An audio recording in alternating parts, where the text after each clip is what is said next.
So, I've lost track of where we're up to in terms of numbers. But anyway, reviewing reporting is obviously, that heading's actually probably a little bit misleading. Probably could be refined a little bit better, but reviewing reporting and monitoring, it might say, or monitoring, reporting and review, who knows.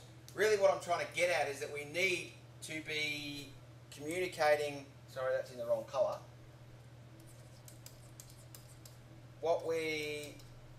actually I'm not going to write it in that way. What data are we going to collect? So,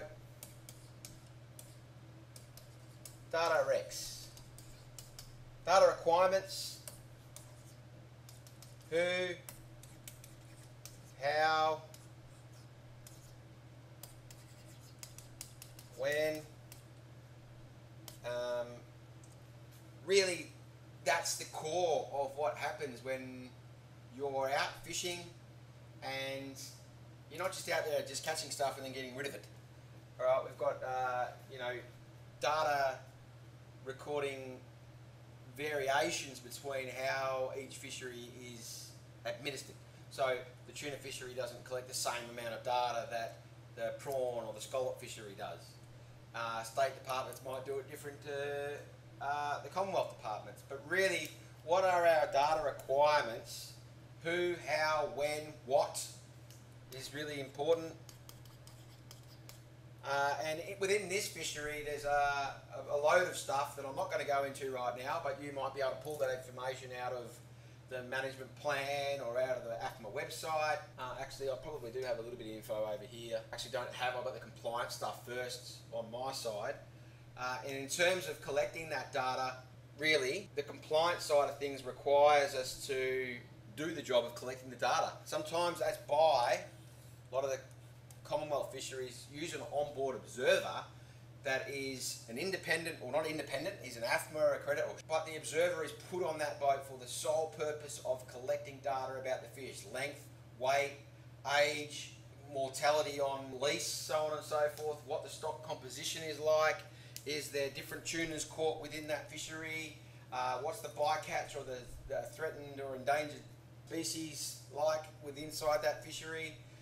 And all that data is collected by an onboard observer, and that's ancillary to the information that the skipper would be collecting in terms of what he's retained in terms of his catch, so on and so forth, locations, how we did it, so on and so forth. Additional to that, the fisheries management plan uses a vessel management system, a satellite technology that enables continual information to be pulled from the fishery in terms of how fast they're travelling, where the nets and the lines are going, and being able to establish patterns within how the fish migrate, particularly within inside the fishery itself. And in some situations it may even have alarms set up to say, hey, you're entering into a no-go zone, you're not allowed to fish there.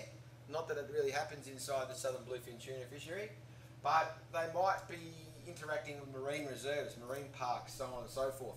And to further enhance the collection within inside this fishery in terms of data collection, to comply with the law, each boat has to have a video camera set up. It's an automatic video that says once the gear starts getting moved or there's movement on the back deck, the camera turns on automatically and it downloads the data to a database on board the boat, uploaded once it gets back to wherever it needs to go to. I think that's how it works anyway. And it will address issues related to target species variation, what you know, in terms of bycatch, and particularly in the assistance of addressing interactions with endangered species, so on and so forth. So that it's completely transparent as to what fisheries are taking out of the fishery in terms of the information, and validating what the skippers are saying in real time. So it's kind of a double mechanism. Righto, catch records. So the skippers, there's a bunch of other stuff really, but AFMA have refined it, I guess, inside their website to say these are the requirements for you to comply with when you're taking the records from the fishery. The gear type, the time and the locations. Did you have interactions with wildlife, particularly things like turtles, seals, dolphins, penguins, bird life? Goes on probably.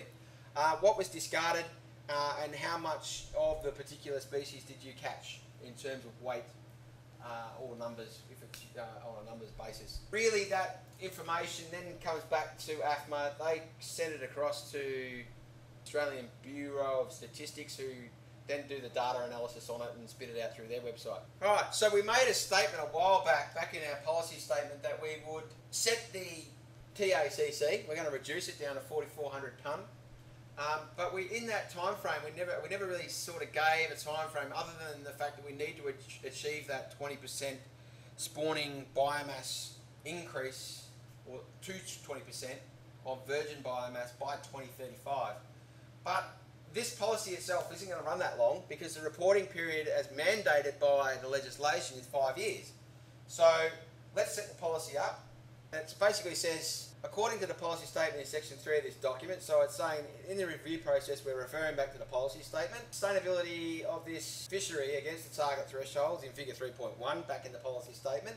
It says no increase in TACC will be applied to the southern bluefin tuna fishery until the review is complete, so on and so forth. So it's sort of stating that within its 5-year time frame that we allocated to this, we're not going to increase the TACC until that review time frame has completed and we've undertaken our data analysis and created a report.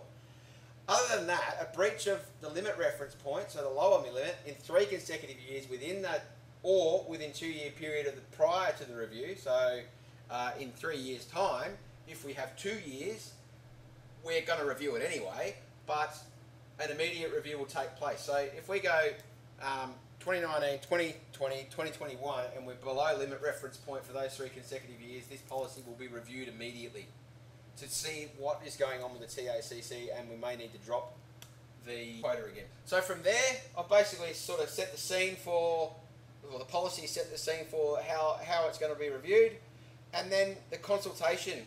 I've just put it into a matrix to say that this is what we've negotiated, that we're going to communicate back to you as the stakeholders. So the fishers themselves, I haven't taken this information from anywhere other than what I would be doing as a manager myself. This is my personal impression, and then I've gone off and I've consulted with the stakeholders, and then they've said, okay, that's fair enough, we don't want to be involved in it at a higher level than that, we're happy to go with what you've set. So in that situation, I've just set up that matrix. It's a really simple mechanism to be able to establish lines of reportability and how we're going to do it. So our general consultation column would basically say fishers are communicated via e-communications, forums, phone calls, direct connection to the fisheries managers on a weekly, monthly and annual performance basis.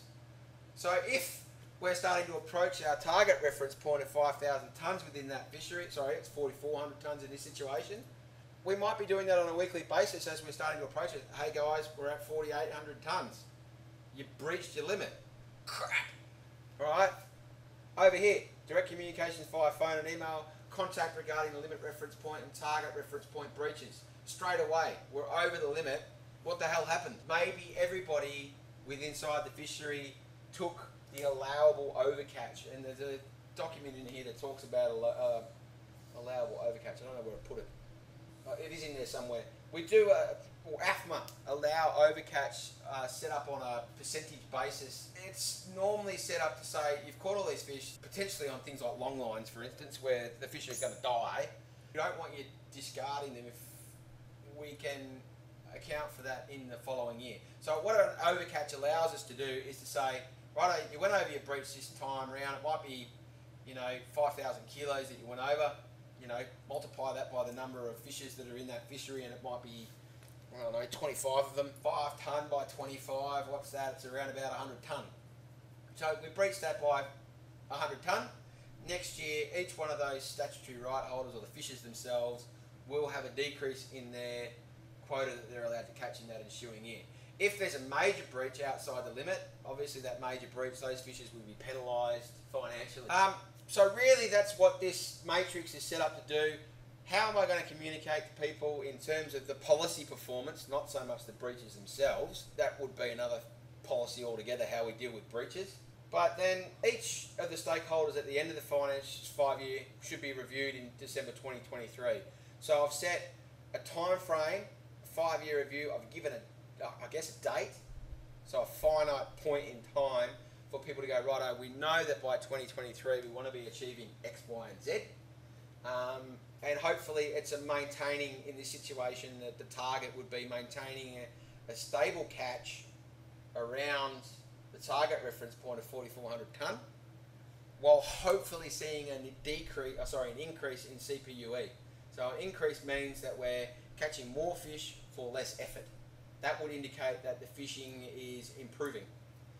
So hopefully that's something that we would be discussing in a positive light, in terms of a forum or some sort of public engagement meeting. From there we would hopefully develop this final report, which would be made public, and we normally get those reports through the Australian Bureau of Research and Statistics, or ABARES, or whatever the hell they call it these days.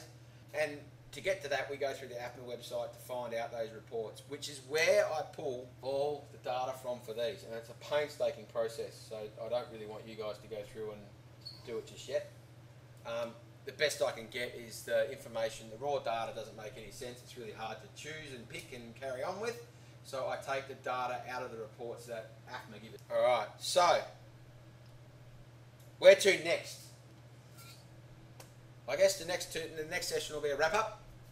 So what I want you guys to do for this session is to go through and have a look at how the information that you could put in place about about the review, monitoring, reporting, compliance related stuff related to this fishery. Once again, I say back to the website, pull the information off. You might find that there's some extra documents in there that you might need to consult, like the Southern Bluefin Tuna Management Plan 1995 for one of them, and start to build something that looks very much like this. Once again, don't copy my data. I will know straight away if you copy my information. So try and put it in your own words. We're going to all cover the same information, but I want it in your own words. That's the short part behind it. I might even have different labels for your headings. As long as I can see that the structure is there, I'm happy. Because what happens in the end is that you will generate your own policy based on your own thought process around how that you would manage a particular issue related to the fishery, or one of the fisheries that you've modelled, one of the prawn, western tuna and billfish fishery, or the eastern tuna and billfish fishery. Or you might choose to do what I've done, go off and find the data off another fishery again, create your whole data set, create your models, and then use that to formulate a report. The report is like the research part, where the information is coming from, validating that the data is okay, or the information is okay, and then from that report, the report will then help you to generate a policy about that fishery. So what we're doing here is an example of the process to get you through an assessment later on in time. So, to that end, I am going to finish this one for now, but once again, head off, find the information, put it into the template.